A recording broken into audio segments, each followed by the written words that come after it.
So my name is Sohum. I'm a BA MA candidate at Yale. Speak into the mic, that helps. Is it working? Okay. All right. I'm a BA MA candidate at Yale in the history department, and that's not really what this is about because I I don't really like the history department. But but that said, I mostly work in affect and thinking about sort of disability. Twitter is kind of a huge time suck, and so this is like based on a seminar paper I wrote earlier this year. So, Crip Twitter and Utopic Feeling, How Disabled Twitter Activism Reorganizes Affects. So I want to start here. So as I lay there, unable to march, hold up a sign, shout a slogan that would be heard or be visible in any traditional capacity as a political being, the central question of sick woman theory formed. How do you throw a brick through the window of a bank if you can't get out of bed? So I encountered this my senior year of high school. It was the first time I had really thought critically about disability, and it was pretty eye-opening for me. And it sort of helped me start thinking about um, affect and disability and what it meant to be a disabled protester. Um, just give me a moment. So I want to talk a little bit about sort of the bodies of theory or the interlocutors I'm engaging with. Firstly, people are probably familiar with the idea of slacktivism, right? The idea that social media activism amounts to very little else other than like a sort of token-like or something that doesn't really have much of an impact. Um, I hope to refute that idea today. Um, and then moving on, there's also sort of Michael Warner, who's a theorist of affects and literature, thinking about publics and counterpublics. And that's sort of the idea that there's a discursive space opened up by a text that hails a certain audience. And then, of course, there's sort of affect theory, right? This idea that emotions are greater than the individuals that have them, that there's a sort of infrastructural or sort of a greater than the sum of its parts quality to to emotions and to feeling. So I kind of want to talk about why I focused on disabled Twitter. Firstly, disabled people in the United States, as globally, continue to exist in conditions of extraordinary precarity related to both the lack of necessary services, the sort of withering away of the welfare state throughout the world, really, and also the inaccessibility of public and parapublic institutions. I also want to think about the fact that for disabled Twitter users, there's a measurable and significant impact in decreasing loneliness for disabled internet users as compared to non-internet using counterparts, and there's a sort of feeling of empowerment. And in a Pew report about chronic illness, there were a number of sort of testimonials that I found quite moving, including specifically one person who wrote, I live in a small town, and it is helpful to be able to use the internet to find others that have the same condition as I do. And so that sort of suggests that there's a remapping of geographies that's very helpful for disabled internet users that helps us connect with others who might have our condition, even when there's no one around us in like a 200-mile radius. So as for me, I'm interested in thick description, right? So thinking about both what a text says and what it sets out to accomplish. I also should note that I'm speaking from my own affective subjective position, right, as a disabled Twitter user. And we'll get into this later, I hope, but I might even say that Twitter in certain ways saved my life.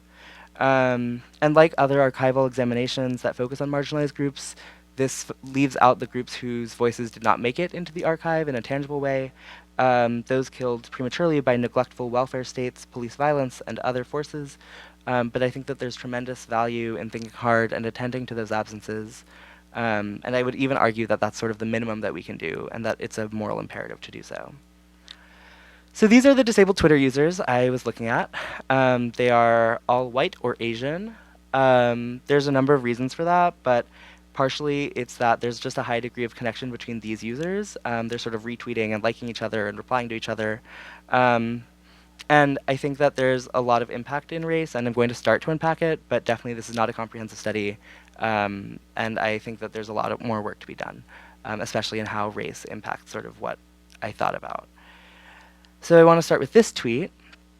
I do not write for able-bodied people. I write for myself and disabled folks, especially fellow disabled queer people of color. I write to leave evidence, break isolation, heal and give name, power to our people's experiences. I do not write to educate the privileged. And so that's from Mia Mingus, who's an Asian American woman in the Bay Area who's writing. And so I want to start by pointing out the ways in which she orients her own work as always being oriented towards the affective, right? Leaving evidence, breaking isolation, healing, and naming experiences. And there's also another kind of affective work that she's refusing to do, which is to educate, and specifically to educate the privileged, right? And so you get a real clear sense, I think, already of her audience, which is, right, fellow disabled queer people of color. And then this is Matthew McCourtland, who's a white attorney. He says, I know y'all know air travel sucks, but I tweet about traveling as a disabled, chronically ill person because I'm not sure people realize that if it's bad for ableds, we are fucked. So there's sort of two audiences here, right? Y'all know air travel sucks, sort of referring to everyone who's ever flown on a plane, but also ableds, right? That's like a piece of in-group language, and while I think it's pretty obvious what that means, able-bodied people, there's sort of two audiences being hailed here. And so that sort of brings me to what I feel like is the main point, which is I'm trying to rethink publics and counterpublics. And so Michael Warner has written of a public as being an ongoing space of encounter for discourses. He also insisted when he was writing in 2002 that the internet had not developed the kinds of temporality that would allow for a public to be generated on the internet. I think 17 years later, we can sort of begin to revise that thesis, especially thinking about Twitter, right? So in a tweet and in sort of Twitter, audience is always present. You always have sort of the followers and the followers of followers, et cetera. And so Twitter creates an ongoing space in that there's always sort of tweets coming and going and retweeting and replying and sort of all of that engagement. And that sort of suggests a sort of temporality.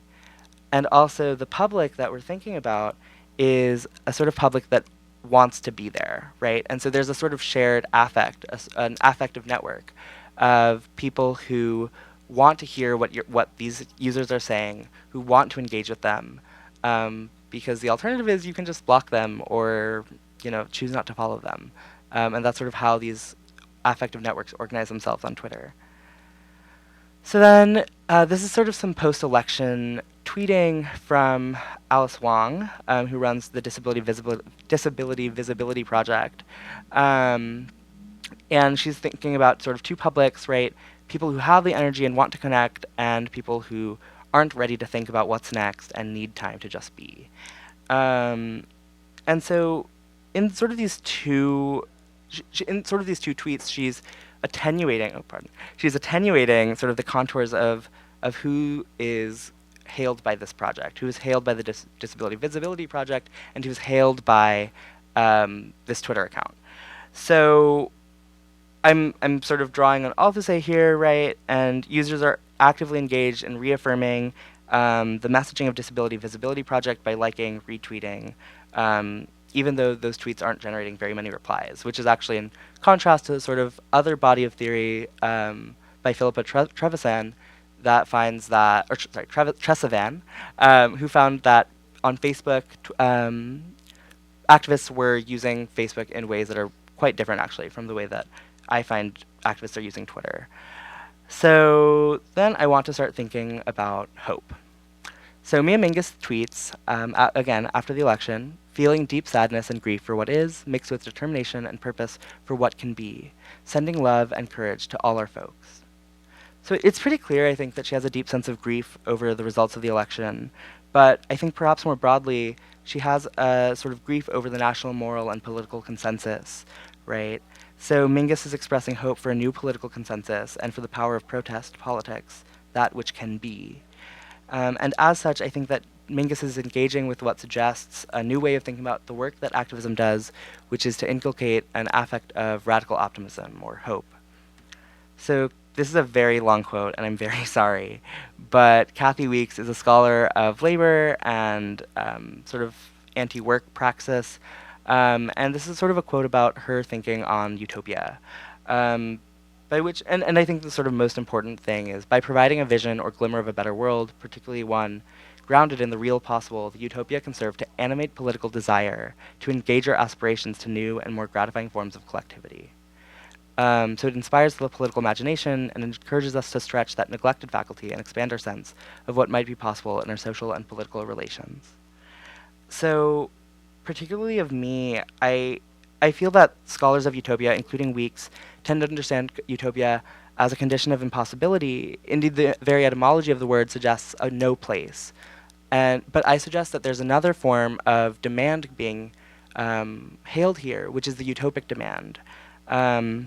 The utopic demand gestures towards horizons of possibility, and disabled Twitter users engage in these demands as a kind of affective work, the work of envisioning new futures. And you can see that sort of in these two tweets, that Mingus is demanding of her followers that they radically reorient their lives in ways that resist neoliberal drives and instead express an ethic of care and new ways of relating to each other.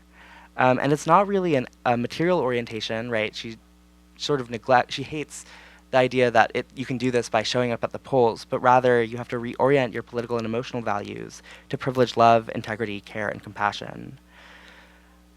So I finally want to end on this tweet, which is a quote of Beth Caldwell by Matthew McCourtland. And so he says that, so this is the quote, right? If the advocacy is keeping people alive, then the advocacy is worth doing.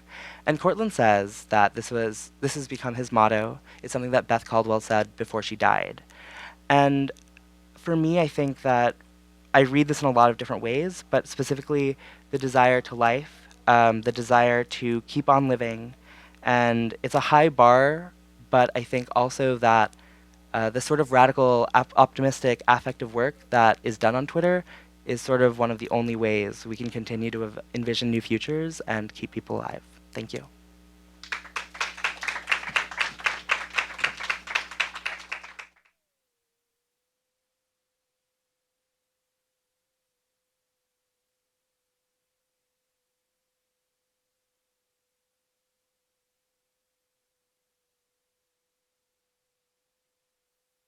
So, you want to go next? Okay, great. Okay.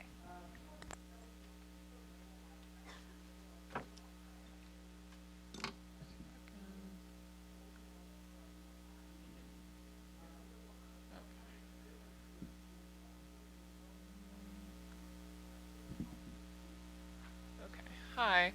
My name is Emily Stainkamp. I'm a PhD student at Rutgers University in Media Studies. Thanks to Theorizing the Web, thanks to all of you for being here for this talk today. My talk is called Fighting Words on Sex, Violence, and Recent Attempts to Regulate Digital Media. And what I want to talk about today is the way in which free speech is being articulated through digital media, protected and attacked in different ways. And I want to kind of take a historical view today and look back to some of the early attempts to regulate speech on the internet, and think about the kinds of things that animated that legislation and how we can understand current legislative attempts to regulate the internet in that context, and think about some of the very real problems with digital speech regulation. So almost a year ago today, or a year ago yesterday, the Fight Online Sex Trafficking Act and the Stop Enabling Sex Trafficking Act, two names for the same law, were signed into law by President Trump. The goal of these laws was allegedly to stop the scourge of online sex trafficking. And what they ended up doing was altering this piece of federal legislation called Section 230 of the Communications Decency Act. And I want to talk a little bit about what Section 230 is and why it matters that it changed, and sort of what kinds of regulatory attempts are being made by this administration, why we should care about that, even if we are not the people whose speech is being infringed by this particular law. So what was the Communications Decency Act? It was a section of a giant sort of omnibus legislation in 1996 called the Telecommunications Act.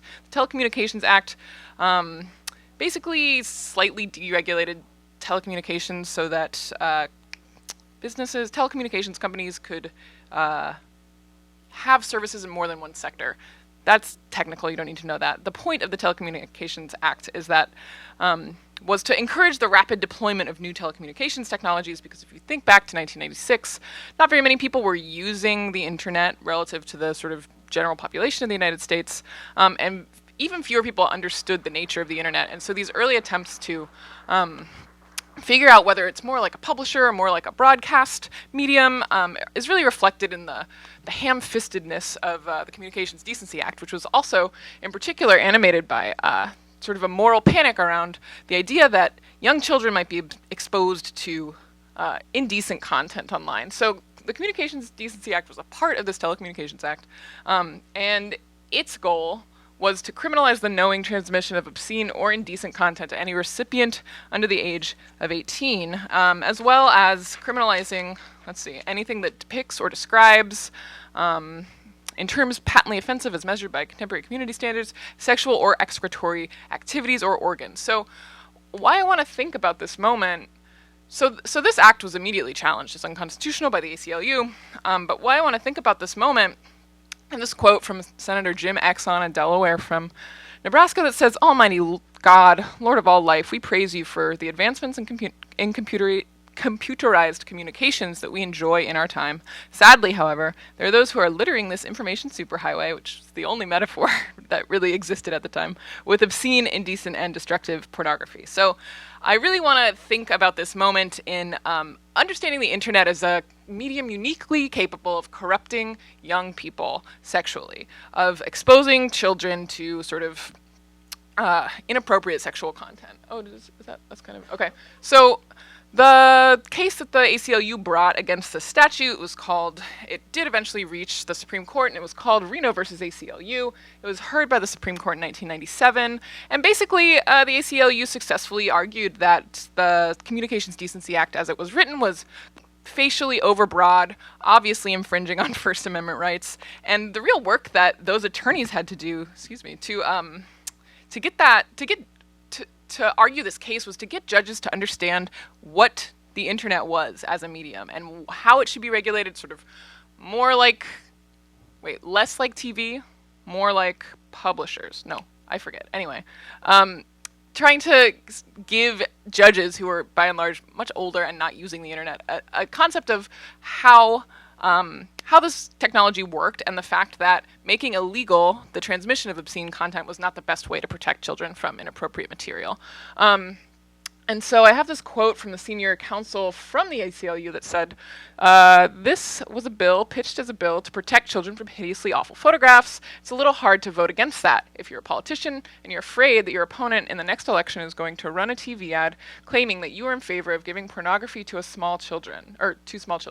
So I want to highlight this moment because we are really seeing a similar kind of rhetoric being deployed around FOSTA SESTA, which is already law. And FOSTA SESTA has overturned this sort of obscure part of the Communications Decency Act, which was eventually altered and did become law, which is called Section 230. Section 230 reads in part that no provider or user of an interactive service shall be treated as the publisher or speaker of any information provided by another information content provider. And what this means is that website operators are not going to be held responsible for third-party content, basically. So this was an important intervention that has been very crucial to certain kinds of struggles that platforms have been dealing with to protect speech online. The Section 230 arose after this court case called Stratton Oakmont v. Prodigy, which held the computer network Prodigy liable for defamatory comments posted on one of its message boards by a third party, because Prodigy had attempted to moderate the posts on its boards. By removing the offensive content, it was treated as a publisher rather than a distributor of the information, and it was held liable for this third-party content. So Section 230 was added to the Communications Decency Act to shield website operators from this kind of liability. And again, the idea with the overarching Telecommunications Act is to protect the burgeoning internet, which in 1986 we're seeing the very beginning of like the dot-com bubble. It's, Netscape has just gone public, but the idea is to foster this technology because people think it's valuable. So Section 230 kind of worked to make sure that people would not be held responsible for illegal content that other people are posting, just because attempts at moderation have been made. So Section 230 was very crucial to the commercial sex advertising platform Backpage's legal defense for many years. So we'll sort of go back to the FOSTA-SESTA legislation, which directly targeted Section 230 of the CDA. So you see this picture of Amy Schumer, wonderful activist for this kind of law, saying amend the Section 230 of the CDA. She wrote it funny. So FOSTA-SESTA is like directly overturning this law, which has been hugely sort of essential in protecting website operators from having to go through and delete all the content that they think might be illegal, basically. So when FOSTA-SESTA passed, it had an immediate chilling effect on the speech of all kinds of non-normative sexual subjects, even though it was broadly targeting sort of sex traffickers online. And that's the Ashton Kutcher part. It's part of this whole celebrity anti-trafficking campaign, which really misunderstands the factors that go into people being coerced into various kinds of labor, not just sexual labor. But in any case, when FOSTA-SESTA passed, sex workers were put at immediate risk, which is why you see the red umbrella, SESTA equals death website, because digital platforms for sex workers means sharing information with each other about things that are dangerous, things and people that are dangerous, and connecting with clients in a way that's not face-to-face, and that therefore there's sort of more time and more resources for people to be screened, so people are having safer encounters with commercial sex. But when FOSTA-SESTA passed, we saw many things go down almost immediately. So this furry dating website closed, pounce.org closed, which, you know, it might make you giggle, but these are not people who are likely to be involved in sex trafficking. Do you see what I mean? And the Craigslist personals are gone. No more misconnections. It's sad. Backpage, meanwhile, was seized by federal prosecutors. CEO of Backpage, Carl Ferrer, ended up signing a confession that said that he conspired with other Backpage principals to find ways to knowingly facilitate prostitution crimes, but not any trafficking crimes. Meanwhile, we see things like Google deleting explicit content from people's drives without sort of any information or explanation. We see Microsoft's terms of service changing to outlaw adult or objectionable sort of offensive language, inappropriate content, so that you can't even naked Skype your lover without being seriously liable to these laws. So we see an immediate chilling effect, which is what I wanted to raise in contrast to the other kinds of speech that are flourishing online without the attention of federal regulators. And so I just want to raise this question: why sex instead of, for example, right-wing extremism, on the internet? There's no legislative push to make sure that this speech is not allowed on the internet. And recent research on terrorism and terrorism-related activities shows a sharp increase in the proportion of attacks carried out by right-wing and religious extremists in the US since 2010. And I'm not going to spend a lot of time talking about the fact that this is dangerous, but rather just to raise this question: why is some speech allowed to thrive? Why is some speech not? And to sort of look at some of the partial and very clunky methods that platforms themselves are doing. So some platforms are deplatforming particular sort of ideologues who are inflammatory. Some platforms are, like Tumblr, using algorithms to try to ban content. So I have this picture of my cat that was found to be explicit, which is really too bad. I appealed and I won. But in any case, this is just to show that algorithms they lack the capability to have the kind of judgment that you need to have to really do the important work of figuring out what is going to be said online and what is not, right? So we are all female presenting nipples when it comes to Tumblr.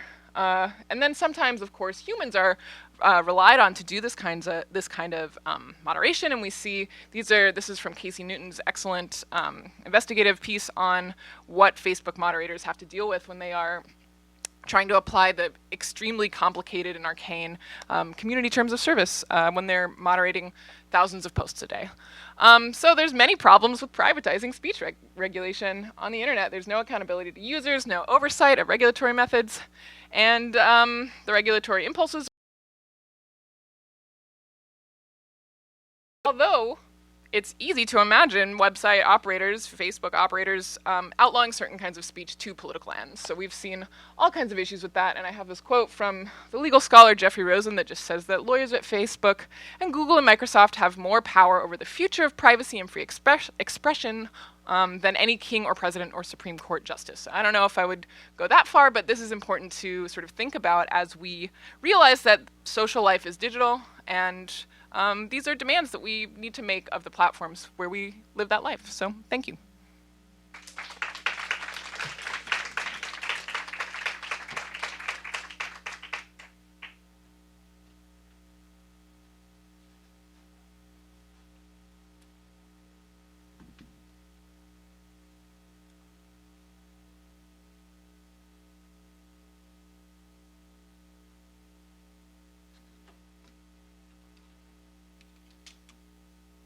I'm not sure if I was supposed to pull my prezo onto the computer before, but I didn't, so you guys get to watch me do it.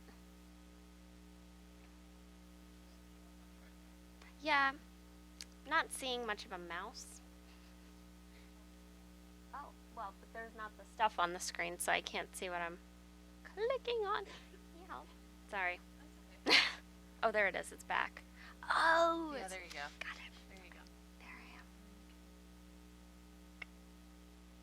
Excellent.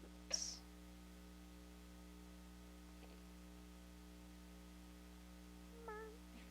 Here, flash it. Yeah. So there's that.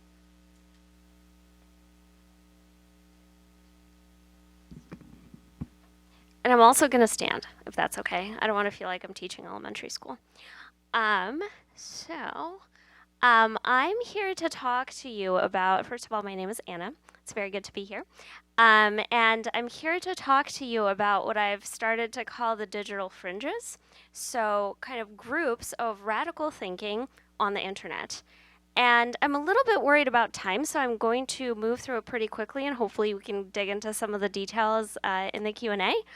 And I also want to acknowledge that this term, radical thinking and radical and internet, it tends to enter our vernacular as online radicalization, which tends to then link up with terrorism. And when we mention terrorism, it often kind of sucks the air out of the conversation.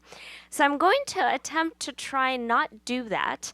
And for the purposes of the next 12 minutes, I wanted us to try and think beyond kind of radical as necessarily dangerous and the focus on percolating to the physical world and terror attacks taking place, and just thinking about radical as having an ideological agenda and being actively opposed to mainstream thinking. And I also want to acknowledge that obviously this is not a conversation about diversity and inclusion. So in some ways, you know, some of the things I'm going to say, they could be misconstrued as saying like there's a mainstream and there's a correct stream and we should all stick in that stream. That's not what I'm trying to say.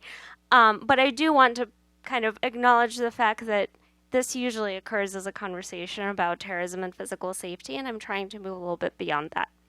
So with that, going back to online radicalization and how we currently tend to talk about it. It tends to have this sort of perception of a gathering storm or a wave that grows and then eventually crashes. So the way it tends to get presented is there's kind of the digital fringe, right? There are small subgroups, and then they somehow enter the digital mainstream. So all of a sudden it's just all over the internet, and the internet is saturated in this ideology. And then the story goes, it will erupt out of the digital into the real world. And that's when it's really important. And then in a lot of studies, we start to backtrack, right? So something occurs in the physical world, in our day-to-day reality, usually with attention at that point from government, police enforcement, or cultural commentary, mainstream media, etc. And then we start to say and think like, okay, where did the internet, how did the internet play into this? Is this only happening because of the internet? Let's look how widespread it is, etc. And I'm not certain that that's true. So the way I've structured this presentation is I'm going to give 2 examples, and then I'll finish with kind of my conclusion, a call to action about how we could study this instead. So the first, unfortunately, again, is global terror, but I've found some really interesting statistics. So there's a study done at the Brookings Institution by J.M. Berger and Jonathan Morgan. And they did essentially a snapshot or inventory of accounts on Twitter that are supporting ISIS in 2014. Now, why ISIS? Because as following that story, there was recruitment that was alleged to be very effective for this international terrorist organization that was so effective online that it prompted people who had seemingly no relationship with their ideology whatsoever to drop their real lives and to travel internationally to join their ranks. Now, the snapshot of those Twitter accounts that were actually doing this alleged recruiting turned up 46,000 accounts, not all of them active at the same time. And if we look at the reported monthly active accounts on Twitter for the same time period, that's just less than 0.1%. It's actually a very, very small percentage. So we can already question how predominant they were in the so-called digital mainstream. However, obviously, as probably a lot of us remember, at the time, there was a great sense of ubiquity to the narrative surrounding ISIS, their recruitment strategies, what they stood for, and people came across their messaging. People who, again, had seemingly no relationship to the social networks they would be part of or the ideology they would be promoting. People would see this in their newsfeed and have to contend with it. And that doesn't mean all of those people became kind of supporters, right? But what it could also mean is it's traumatizing, it's alarming, it makes it feel like it's a really loud majority, when in reality it was a very, very small minority of everything taking place on this particular platform. Now, the report talks about some reasons behind that. So of those accounts, most had more followers than the average Twitter account. They were more active than the average Twitter account. They also led not very sophisticated, but very orchestrated campaigns where they would grab a trending hashtag and kind of have all of their accounts simultaneously tweet on it. I could talk about this for several hours, and frankly, it's actually not that interesting because it's old in internet terms. But suffice to say, there was fairly successful recruitment, surprising recruitment stories, and also a lot of airtime that resulted from this tiny minority on the internet. And also, here I'll mention as an example a study I undertook in my last year and a half that I spent at Oxford's Internet Institute. So this study was done under the auspices of the Computational Propaganda Project at OII, and we studied Twitter and Facebook for commentary and content being shared on the topic of climate change, with the intent being, let's understand how the internet plays in to this fairly prominent political narrative that occurs in some nations, we know this, of climate change isn't real, we don't have to do anything about it, and it's a conspiracy. So we're pushing back against the idea that climate change is taking place. And we wanted to see what was the digital social media component of that. Well, we analyzed English language content based on the fact that other studies had found climate change denial or skepticism actually tends to be predominant in countries like the United States, the United Kingdom, and Australia. So where we're looking at, you could say, seemingly the right corner of the internet, we're looking at two very popular platforms in those geographic areas that tend to speak English. And we looked at posts by a lot, over 200,000 of accounts on Twitter, over 13,000 public pages on Facebook. So again, we had a pretty big bucket. The interesting thing we turned up, and I'll admit this surprised me quite a lot, most commentary actually espoused the scientific consensus. Most of what we captured was people saying climate change is really bad. I believe climate change is happening. And most shared content also came from professional news sources, so sources that were not promoting the skeptic anti-climate change ideology. So what does that mean? Well, I mean, in the physical real world, not much, right? Because we do have it as a politically polarizing topic in these three countries. We also have, at least based on a survey study conducted at Yale, every year, around 25% of Americans don't believe climate change exists or is happening. And to say nothing, right, of some of our political leadership. I don't need to read out these quotes, but you can go on Twitter and search for them if you're interested. So what we see essentially are small groups that espouse an ideology very actively and can have actually very large impact. And what's interesting about these groups, and this is where I kind of want us to start reframing our thinking as people who study the digital space, is they have self-sustaining, defiant beliefs that often go directly against the mainstream and intentionally so. But also, they don't actually contend with the mainstream. They purposefully isolate themselves from it. They flourish apart from it, and as a result, that actually creates a space for them to occupy and a space for them to develop these ideologies and build them. And additionally, that means that they don't have to coordinate a sustained assault on the mainstream thinking, on mainstream information. They don't have to go to battle all the time. They can actually rely on guerrilla tactics. So as we saw, for example, with accounts supporting ISIS, there would be a specific period of time when they would launch specific tweets on specific hashtags, and that had a very large-scale effect while requiring fairly little effort. So my call to action essentially is that I would really like it if, as digital space scholars, we could start looking beyond the mirror. I think that it's been tempting for a long time, for possibly, at least the last 10 years, to say, well, everything is acquiring a digital dimension, right? And the digital manifestation is going to mirror what happens in the real world. But I think now that we've reached, as some call, the digital age, and everything has a digital dimension, it's not always going to be a proportional relationship.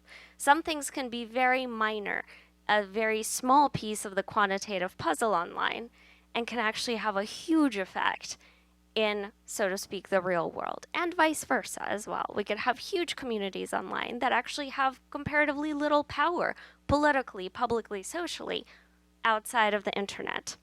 So, thinking about these groups and how they're able to leapfrog the digital mainstream, coming back to that puzzle, thinking about how you can have a very small minority have a huge disproportionate effect on the world.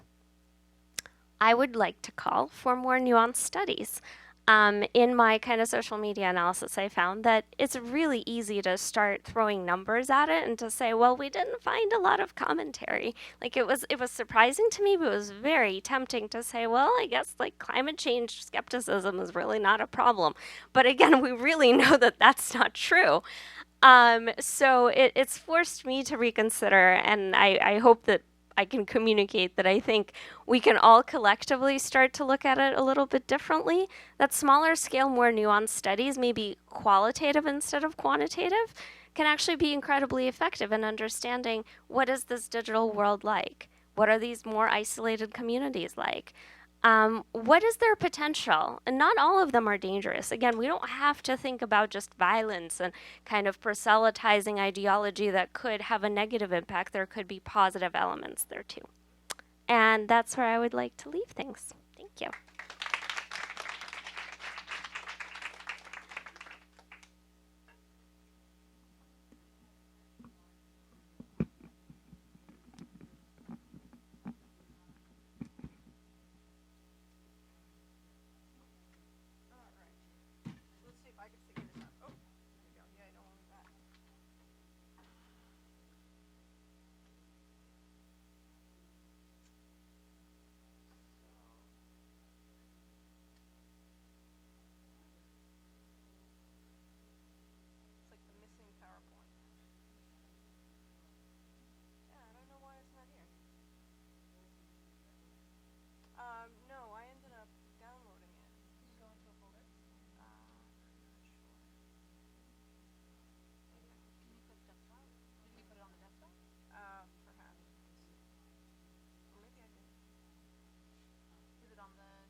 Sorry, everyone. Technical difficulties, of course.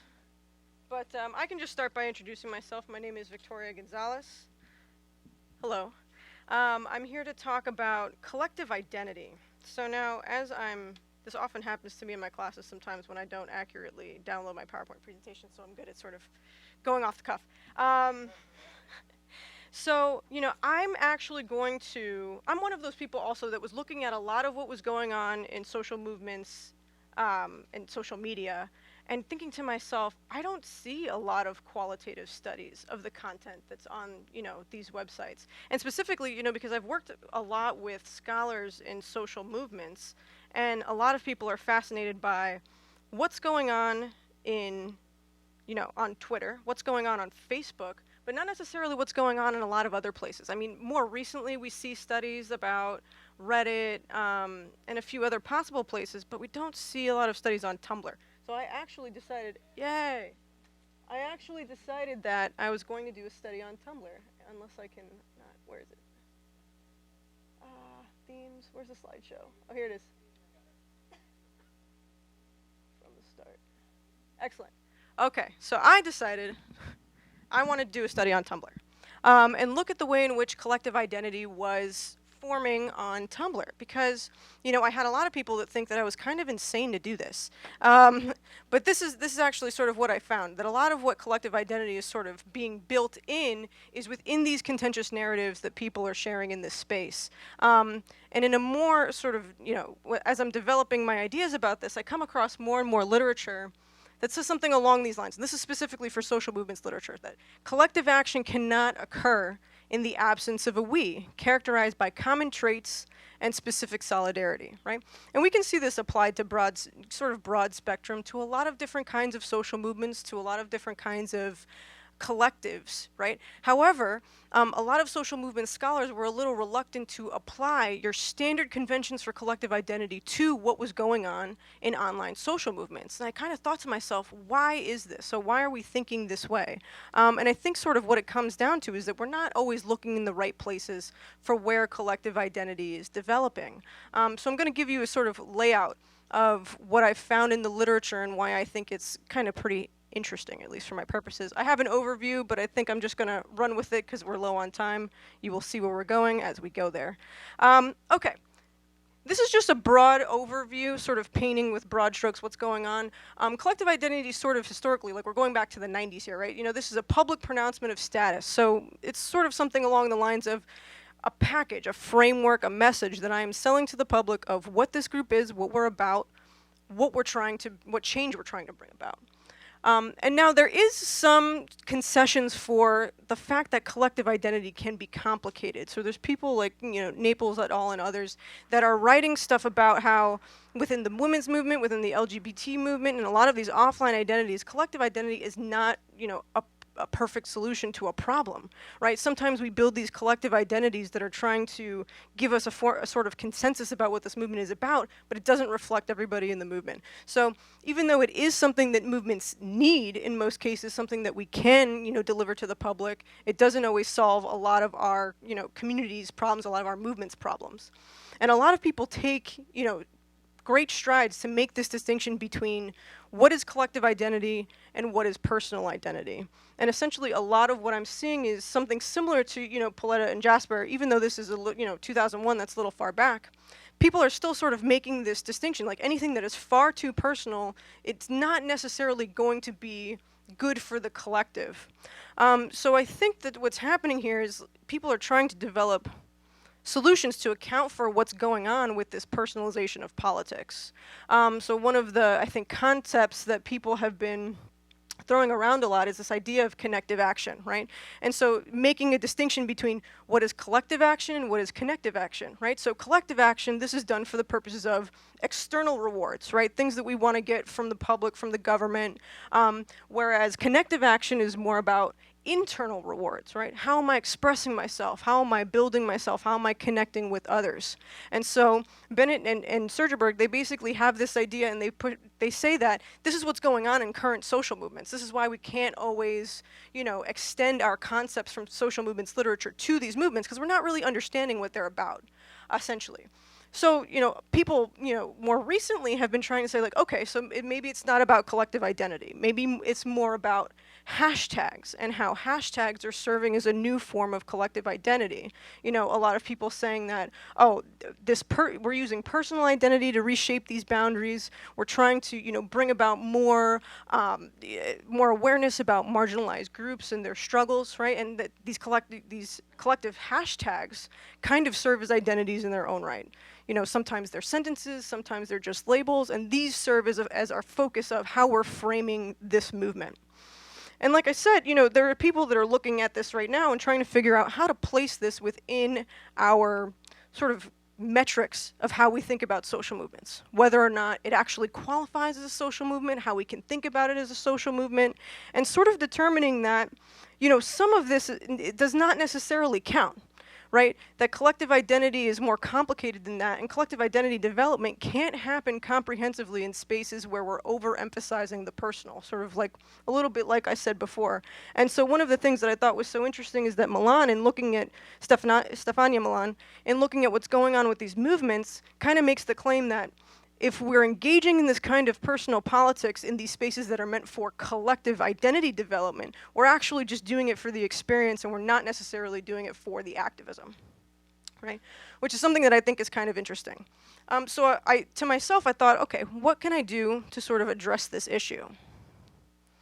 So I decided that I was going to look at two very different cases, and one of which, you know, my committee was going to give me a very hard time about. I did this strategically, I swear. So I'm taking a kind of a retrospective glance here, because again, by social movement standards, this is a little bit old. But I decided, I was like, you know, social movements literature is sort of missing this gap of, like, you know, again, looking at a lot of the stuff that happened on Twitter and Facebook, but not necessarily what happened anywhere else. So during 2011, 2014, there was a lot of activity happening elsewhere on the internet, Tumblr being one of those places. And so Occupy Wall Street was very busy, you know, on the streets doing their offline activity, but it was also very busy online, and on Tumblr in particular. So this is one of the places where the advertisements for the movements and where the narratives for the movements were shared in abundance.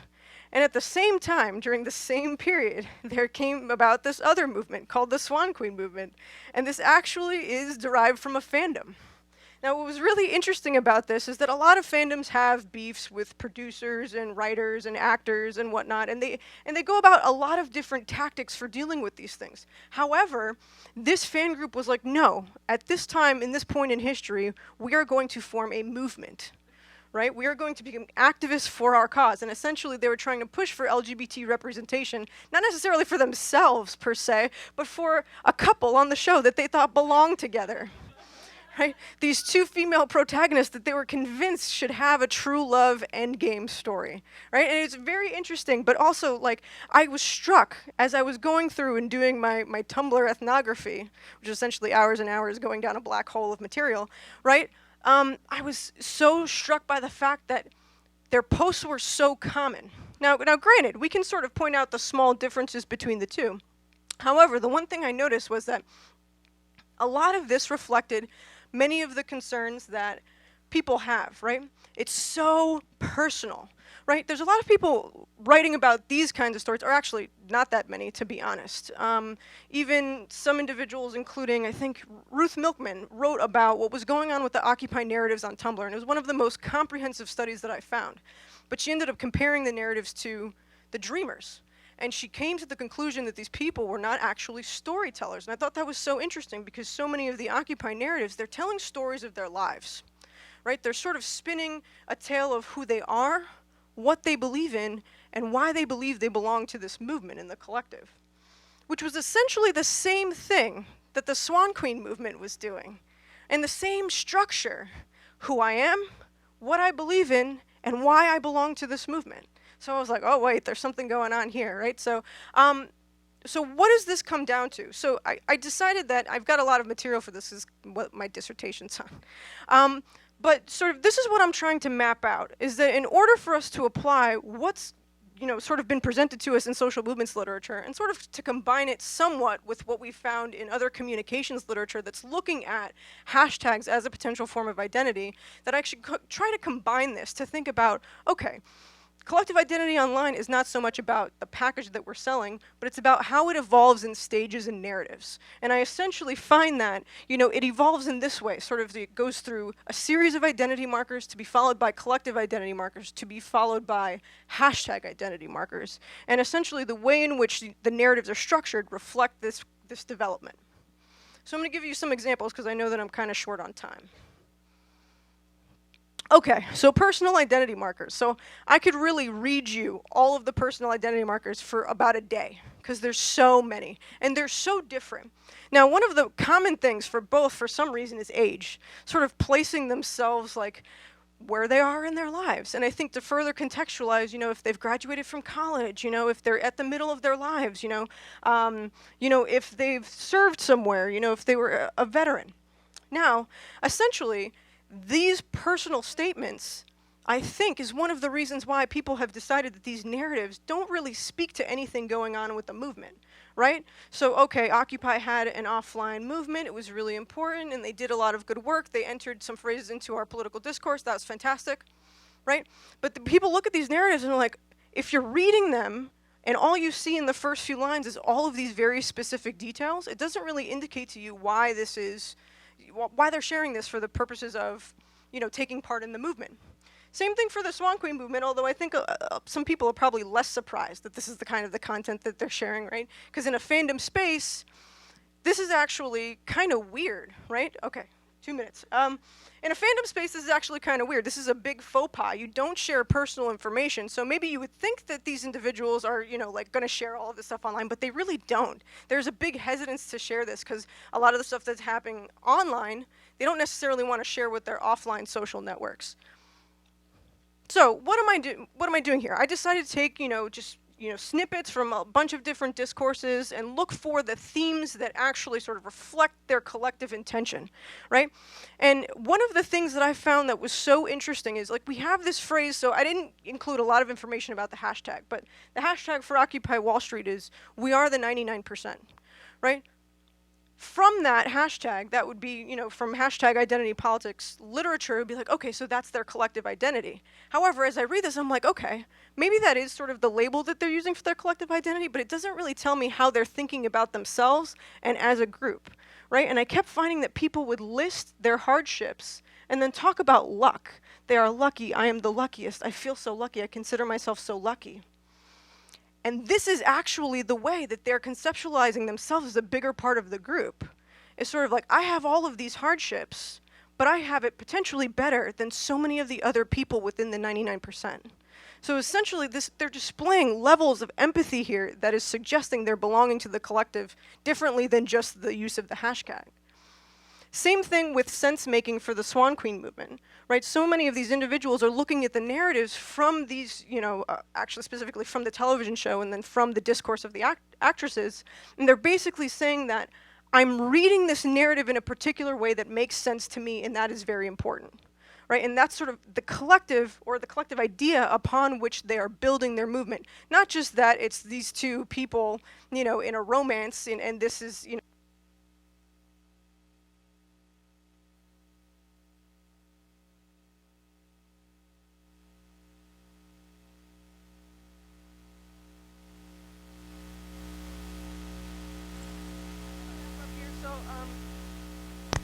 Hello? There it is.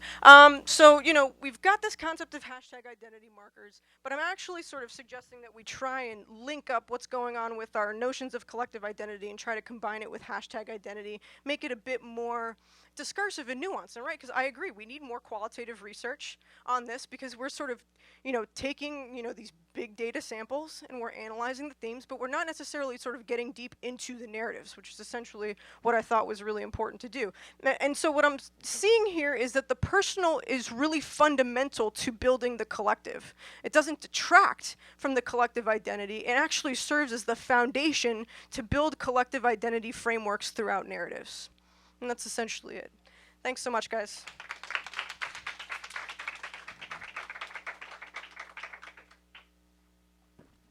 Okay, I guess we can have the panelists come sit in the front here. And we'll do some Q&A.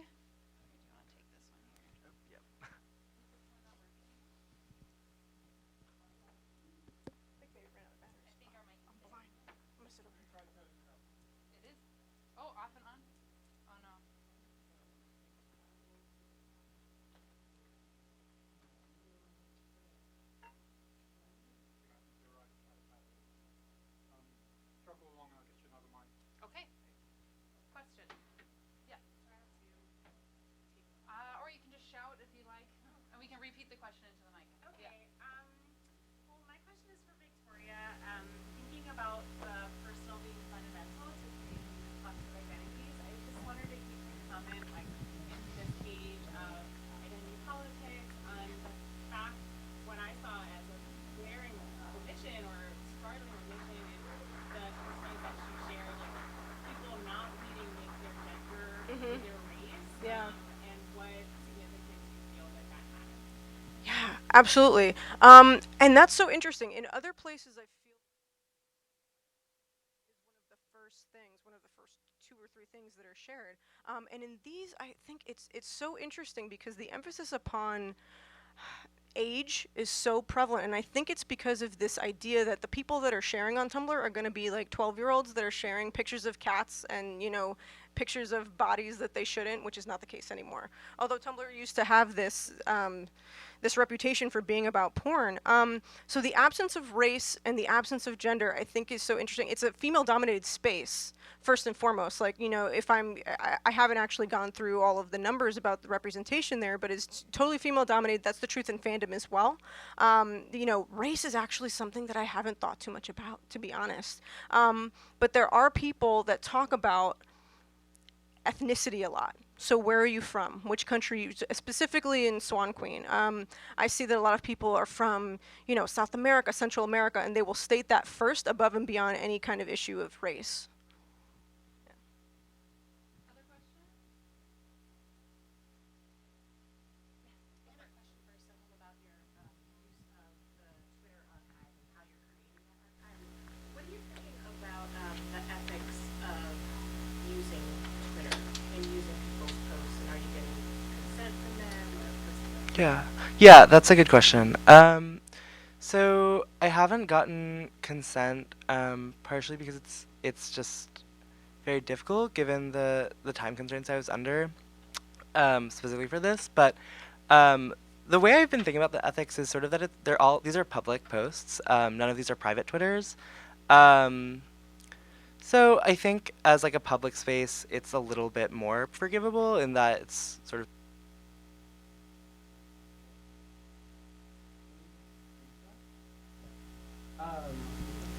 yeah, I haven't thought too much about the ethics of that, but I think that if I were to go further, if I were to try and publish, I would definitely want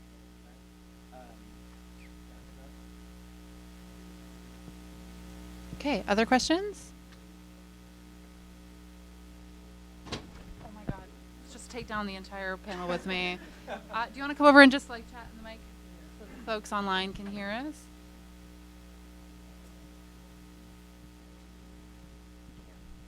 So this is maybe, we'll start from specific and maybe your answers can be more broad, but if we're talking about certain types of radical groups that are insulated from the mainstream and are not being adequately regulated by people who want to regulate things, so maybe men's rights, men going their own way, other sorts of toxic masculinity, stuff like that. Do we have a playbook here from this last talk? Oh man, we're linking them all together. Do we have a playbook here that like maybe you can't possibly take these down by engaging the ideas and the ideas that they're collectivizing around, and that the only way to take these down is to get personal, and destroy the personal identity here? I mean, it's horrible. It sounds disgusting, but like if we're gonna be like internet vigilantes here, like, is that the takeaway?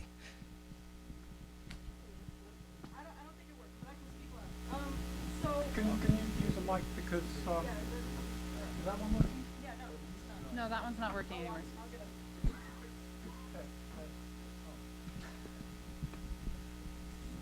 Okay, so I find this struggle in my personal life because not to like, it's not going to be a therapy session, I swear. But as when I first started doing this research, I was like, why are they doing this? This sort of ruins like the collective potential. But then as I was going through the data more and more, the logic kind of hit me.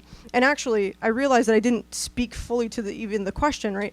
What they were trying to do is sort of manage and deal with, I think, their own stigmatized identities. I think that a lot of people had very conflicting feelings about, how to participate, what kinds of stories to tell, and the ways, almost sort of like the opening, right? This sort of like, was there a way to segue into their entrance into the collective, was for them to give a little bit of information about themselves, their struggles, sort of how they were navigating those issues. And again, an argument could be made like, hey, could we just sort of eliminate that, and then we have this like major collective, field of discourse that we could use to mobilize other people.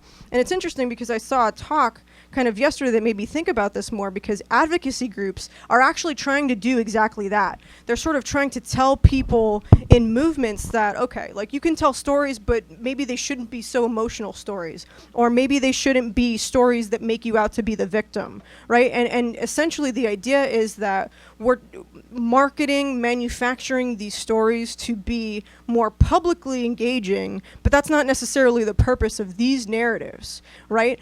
Because, the whole idea of collective identity, according to like standard social movements, literature, is basically that a lot of it happens behind the scenes. A lot of it happens like in meetings, in living rooms, in places where people are gathering just to sort of talk and be together. But for online movements, they don't have a space where that happens, and this is that kind of space. So conceivably, if we're going to have other forms of action that are derived from it, something like this process needs to occur, and it doesn't necessarily happen on other kinds of sites. And I think maybe because of the more mainstream quality of sites like Facebook and Twitter that feel a lot more front stage than they do backstage. I don't know if that addresses your question 100%. Does it? I don't think that one was possible. Oh, okay. All right. Okay. I tried. I also wanted to add to that. So I think it's really interesting, this topic of regulation, when we talk about radical. And that was one of the reasons that I wanted to preface my talk. I think radical does come with a certain connotation now. And I would argue, I think, starting from when online radicalization became a term in 2014, 2015, because it became intrinsically linked to international terror and acts of violence, we now believe that there's some magical situation. You can kind of see my bias here, right? Where platforms regulate their content well enough that it doesn't happen. And I think that we've seen this takedown effort, for example, that platforms undertake. Somewhat effective accounts can be recreated very, very quickly. I mean, ISIS did it. And then you also get into a really interesting space of who is regulating. Platforms will tend to, with their kind of neoliberal American, frankly, bias. A lot of these companies are American right now, right? Twitter, Facebook, Google. They advocate for free speech, allegedly, and they will take down things when governments have said, you should take this down. So they're being reactive. And okay, so for recruitment of international terror organizations, we can all pretty unanimously agree we don't want that content out there. And some of the examples you mentioned, perhaps also, when you get to something like questioning mainstream science, climate change skepticism, do we really want to get to a point where someone tells a platform that is not allowed on your platform? I think in an ideal scenario, a platform could start to behave like a private living room and say, this is our value system and we're very transparent about it, but we support like the scientific community or something like that. But that's very unlikely to happen. So I think to maybe answer your question somewhat directly, I do think it comes down to the individual. And I think it also comes down to this sentiment exists, right? So to some extent, the digital space does remain a mirror. I mean, we can have our different identities. Maybe on Twitter, I'm my professional kind of internet scholar, and then on Instagram, it's kind of like pictures of my dog. However, in the end, it's all coming from an individual in the physical world. So we would have to engage with kind of more societal broad trends. And I think it's really excellent that you're mentioning it, that it comes down to something beyond just the internet. The internet is a vehicle, but perhaps it's not the only place where things get fomented. Okay, other questions? Yeah. I think we've got enough here. Thank you. My English is not so good. I'm from Argentina, and you talk, I was thinking about Ni Una Menos movement and the difference with Me Too movement, because in Me Too, there is not we, but I don't know, in Argentina, Ni Una Menos, the translation is no one less, but it's not a good translation because it's without gender. In Spanish, is Ni Una Menos is feminine, and in no one less is without any gender. And my question is about how do you think about this different? Because in my point of view is because in Latin America in general we are thinking more in collective way than in America. In America you have an special individualistic approach, and maybe, I don't know, we can talk about this. It's stuck right. Oh, okay. Dropping my coffee. All right, I'm always the problem. That's what it is. Here, hold this one. I'll just get another one. Okay, always the problem. Okay, so when I was originally doing this project, that was some of the, I think, the hesitance that some people, when I was talking to other social movement scholars, or, we're looking at this material, it all looks so individualistic, and that's actually the concern, I think, broad spectrum. If we have all of these movements and we're all thinking about sort of the image that I had at the beginning, right? Me, me, me, me, me. We're not getting anything collectively accomplished, and I think that this was part of my point, was just to say that I think maybe that the processes that we need to develop collectives are just different than they once were. We don't use all of the same tools anymore, therefore the ways in which, even the formations of collectives are going to be different. And I think that holding, and again, I think that there is, the transition to the physical, space, into physical protests is really important. But I think right now there's also this sense that I get from my conversations with other activists that sometimes not even that is enough, because people take part in a lot of these collective engagements, and they go and they march on Washington and they take selfies while they're there, and then they go home and then they do all the same things that they did before, and nothing's really changed, right? It doesn't actually turn into what a lot of social movement scholars are actually looking for, which is sustained engagement with a movement. And part of my argument is that a lot of the involvement that people have with these online communities is more sustained than whatever they're engaging with offline.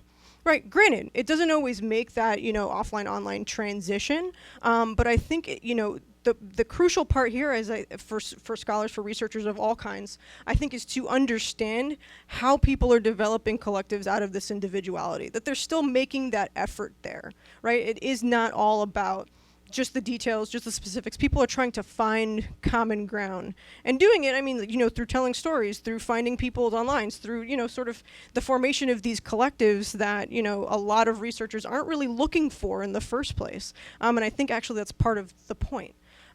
So, I don't know. I think that's about it. I don't know what else to say. It's complicated, super complicated question. Okay. Oh, question in the back.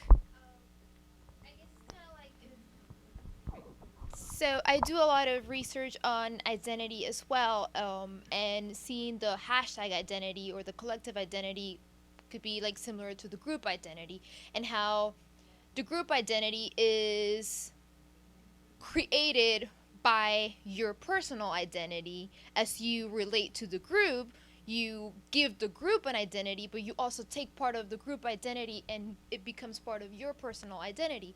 So with things like Ni Una Menos, the Me Too movement, or I do a lot of research on like Afro-Latinos and online communities and all these things, would you find that, yes, they're trying to create a collective group, but they are a collective group to be heard or to advocate for their groups, but also kind of like segregating themselves as they do that, because they're, like you said, being me, me, me, and that me becomes the group. So the me instead of the individual person will be the group. So Me Too movement, it's all about the me will be the Me Too. It's Me Too, it's Me Too, it's Me Too, it's women. And they're kind of like leaving behind everyone else that could be a victim of sexual harassment and all that. So, and it could be applied for radicalism as well, like, what are your thoughts on that?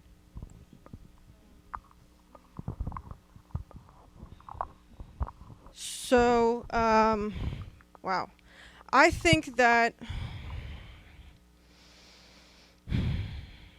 so my major findings are, I think, more about belongingness, right? So sort of this notion that we're looking for these communities, these spaces where we can be ourselves more so than we can be offline. And to a certain extent, even though Occupy had an offline mobilization, I kind of found this as well, that a lot of the people and a lot of the narratives were speaking to this fact that they couldn't go out to Occupy. They didn't have the resources, the time, the energy, the ability to do that because, you know, of all of these various factors, right? So that this was sort of the level of belongingness, or this was, you know, the place where they were going to achieve that feeling of belongingness. So I think that, you know, for, you know, in terms of the Me Too movement and the other movements that you're speaking of, I think that that's essentially part of this process, right? We're looking for solidarity, and not being able to find so many of those spaces where we can do that offline. And I don't know if you want to speak to radicalism. So much microphone fun today.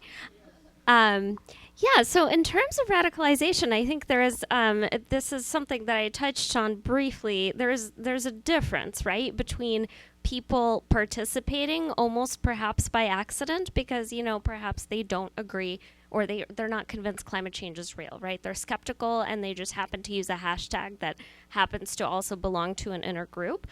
And then there's people actually forming and kind of marching forward together and explicitly connecting. And I think that this is one of the issues that perhaps we haven't solved perfectly is how do we identify what's happening online? And I think it's something that I'm not sure that there is one solution. I think each study is going to have to perhaps approach it in slightly different ways. But both can happen at the same time, right? I can be kind of saying something online and then I happen to connect to a group and the group tells me, oh, there's an event that really aligns with what you're saying, you should come. And that's, again, the narrative that tends to make it into the news media, frankly, right? Of, you know, somehow I happen to meet this group online on the internet that agrees with me and I've never met anyone like that before in real life and now we're doing stuff together in the real world. So the internet has really directly affected my identity. But sometimes that doesn't happen at all.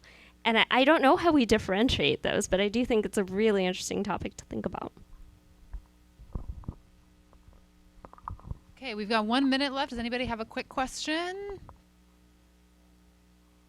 Third round of coffee time? Yeah, okay. Thank you to our panelists for excellent presentations.